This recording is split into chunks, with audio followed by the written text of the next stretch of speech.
Halo, cendol-cendol, apa kabar? Ketemu lagi. Kita akan ketemu di dalam kotak suara. Kotak suara yang dipaksa ada untuk penyelenggaraan pilkada tanggal 9 Desember 2020. Paginya bicara kesehatan masyarakat nomor 1, tapi malamnya kekuasaan di daerah dia melebihi dari nomor 1. Jadi kita masih dihadapkan pada satu rencana bahwa pilkada akan tetap ada di tengah pandemi yang belum jelas kapan dia akan berakhir dan belum menunjukkan keberhasilan negara, pemerintah, pusat maupun daerah. Di tengah situasi itu, pilkada akan tetap dilaksanakan. Begitu katanya. Begitu suara dari istana penguasa, bukan istana boneka. Begini. Kalau pilkada dilaksanakan dalam situasi yang penuh keterbatasan karena wabah. Di satu sisi, wabah pandemi COVID-19 ini dijadikan sarana informasi dan pendidikan supaya masyarakat harus hati-hati. Bahkan masyarakat diminta taat pada aturan-aturan.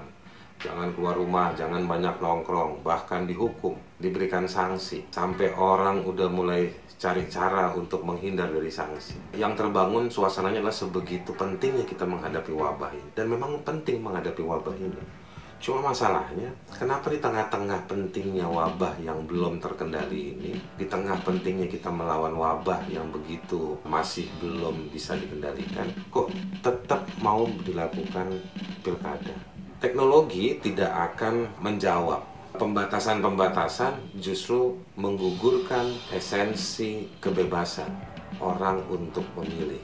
Keterbatasan, pembatasan orang untuk bergerak karena wabah itu akan meminimalisir siapapun untuk mendukung atau tidak mendukung atau menyuarakan apa yang penting. Intinya, penyelenggaraan pilkada yang membutuhkan kebebasan bergerak, berekspresi, menyampaikan informasi, dia akan tereduksi oleh situasi pandemi ini. Di satu sisi, negara menikmati pembatasan tersebut.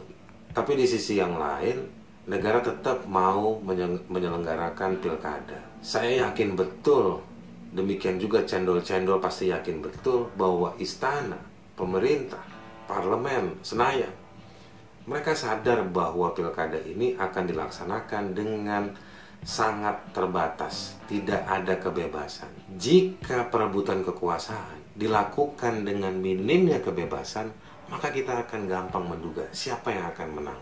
Dia adalah orang-orang yang tidak lebih berharga daripada cendol, karena dia meraih kemenangan di saat orang ditakut-takutin, di saat orang penuh keterbatasan.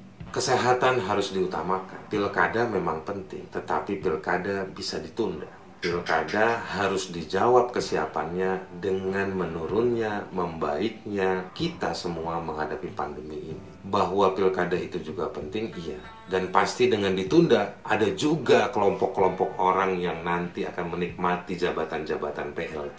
Jadi menurut saya, kesehatan yang harus didahulukan. Inilah saatnya secara rasional kita bekerja atau meminta negara dan kita semua untuk bekerja menurunkan angka penyebaran wabah supaya itu menjadi prasyarat supaya kita bisa pilkada. Tapi kalau pilkada dilakukan dengan pembatasan-pembatasan ini, saya pikir kita bisa tahu siapa yang menang. Yang kedua kemungkinannya kalau pilkada tetap dilakukan dan nanti perebutan kekuasaan menjadi tambah seru, akhirnya protokol kesehatan dilanggar dan nanti orang akhirnya memaksakan diri untuk tetap berkampanye keluar dari batasan-batasan menghadapi wabah ini.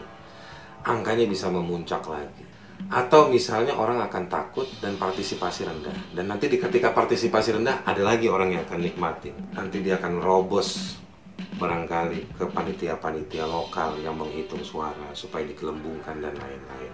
Cendol-cendol yang ada di dalam kotak-kotak suara. Saya cuma mau bilang, kita ada pada situasi yang dilema, tapi kita harus memilih bahwa kesehatan harus diutamakan, bahwa harus ditemukan cara, harus dibuat regulasi bahwa pilkada bisa ditunda, kesehatan didahulukan, para pemimpin daerah atau PLT-nya harus dikunci untuk bekerja menghadapi pandemi ini. Cendol-cendol yang ada di antara amplop-amplop yang disediakan oleh para politisi untuk menang.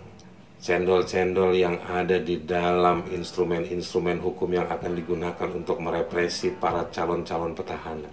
Saya ingatkan kepada kalian, ini saatnya kita berkeringat untuk membela hak kita. Selamat malam.